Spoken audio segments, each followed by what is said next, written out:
ओम ब्रह्म सत्यम सर्वधार। आज ना समझ सुंदरी स्त्री की बात कर रहे हैं संत कबीरदास जी। तो आज उसके बारे में वाणी विचार। कई बार ऐसा हुआ है कि प्रभु श्री राम ने रामायण में नारद मुनि का अहंकार तोड़ा, एक सुंदर स्त्री को उनके आगे कर दिया, तो नारद मुनि का अहंकार टूट गया और तीनों लोकों का स्वामी रावण, जिसको माता सीता भा गई और वो अपने अहंकार में उन माता सीता को चुरा कर ले गया। देखिए, सब लोग जानते हैं किस प्रकार उसकी लंका जल गई, उसका पूरा परिवार का नाश हो गया। तो ये होता है, एक अहंकार आज बहुत है इस संसारी मानव को, और एक नासमझ स्त्री के बारे में बात हो रही है। तो यहाँ सिमरण करते हैं एक वाणी। नौसत साजय सुंदरी, नौसत साजय सुंदरी, तन मन रही संजोय।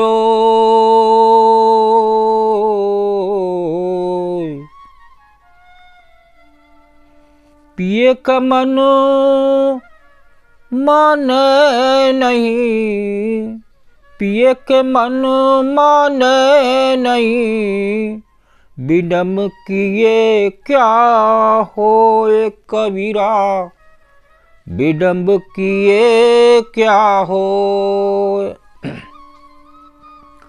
नौसत साजय सुंदरी, तन मन रही संजोए, पिए के मन माने नहीं, विडम्ब किए क्या होए। देखिए, ना समझ सुंदरी वो हर तरह के से उस श्रृंगार करती है, और लेकिन उसके श्रृंगार से उसका पति उसको भाता नहीं, तो अर्थात उससे वो प्रसन्न नहीं है। तो फिर इस प्रकार के प्रदर्शन यानी दिखावे से क्या लाभ, जब तक वो सुंदरता उस पति को न भाए। तो उस नासमझ जो सुंदरी थी, उसका श्रृंगार, उसका सजना संवरना सब बेकार है। तो यहाँ एक संत कबीरदास जी बता रहे हैं। तो अभी बताया कि उस रावण का अहंकार, नारद मुनि का अहंकार, ये सब अहंकार आ जाता है तो ऊपर एक परमात्मा जो घट घट में व्याप रहा है, वो उसका अहंकार तोड़ देते हैं। और देखिए, और एक सुंदर स्त्री के बारे में क्या कौन सा बास मिलता है उसे, उसके बारे में एक वाणी और स्मरण करते हैं। राम नाम को छाड़ कर, राम नाम को छाड़ कर, कर और किया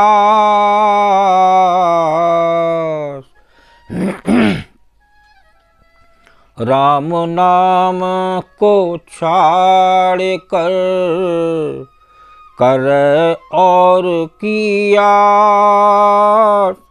कह कबीर ता नार को कह कबीरता नार को, होए नरक में बास कबीरा, होए नरक में बास। राम नाम को छाड़कर करे और की आस, कहें कबीरता नार को, होए नरक में बास। तो यहाँ जो स्त्री कितनी भी सुंदर हो, कितनी भी सच समर के बैठ जाए, जिस प्रकार से वो उसका पति को वो उसका सजना संवरना अच्छा नहीं लगता, क्यों कि उसको एक सुंदरता का अहंकार था। तो यहाँ पर अगर सुंदर है लेकिन उसको राम नाम की याद नहीं है, तो बता रहे हैं कि उसका वास नरक में निश्चित है। जिस प्रकार वो अपने पति की ना हो सकी, इस प्रकार उस परमात्मा का की भी नहीं हो सकती। तो यहाँ देखिए, जो स्त्री अंतर्यामी परमात्मा राम के नाम सुमिरन को छोड़कर जगत की अन्य विषय वासना में अपनी आस यानी इच्छा लगाए रहती है, उसकी इच्छा तो जगत में है। अब वो अपने आप को एक सुंदर समझती है और मानती है। तो यहाँ संत कबीरदास जी बात कर रहे हैं उस अहंकार की, कि उसको अपनी सुंदरता का अहंकार है। तो यहाँ पर उस प्रभु श्री राम की अगर याद नहीं है तो उसको नरक में वास होता है, अर्थात वो सदैव घोर दुख यातना भोगते हुए आवागन के चक्कर में पड़ी रहती है। वो जो 84 लाख योनियां हैं उसमें उसका भटकाव निश्चित है, और कौन सा नरक भी कई तरह के होते हैं, जैसे नाली के कीड़े, नरक का वास,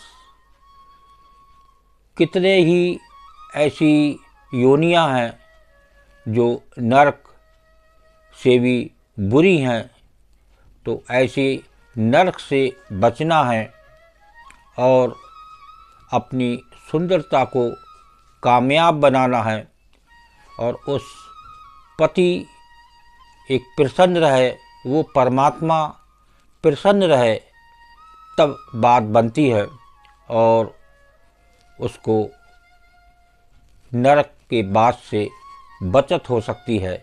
बस एक नाम प्रभु का, प्रभु श्री राम का उठते बैठते चलते फिरते एक मन में चलता रहे, तो इस संसार उसको दुख रूप नज़र आएगा, और एक परमात्मा ही मन से जब वो उसका भजन सिमरन करेगी तो वो उससे बढ़िया वो आनंद उसको कहीं नहीं मिल सकता। इस संसार में जब सारा संसार ही दुख रूप है तो आनंद की तो बात ही क्या। बस एक सुख का सागर वो प्रभु, वो हर घट का वासी, उसका सिमरन, उसकी याद, सत्संग, ये सब से एक अच्छा मन बनता है और वो हमेशा उस प्रभु की याद में लगा रहता है। ओम ब्रह्म सत्यम सर्वदा। दास की कबीर वाणी अच्छी लगी हो तो ज़रूर शेयर करें ताकि और भी लोग इसका आनंद लें। ओम ब्रह्म सत्यम सर्वदा।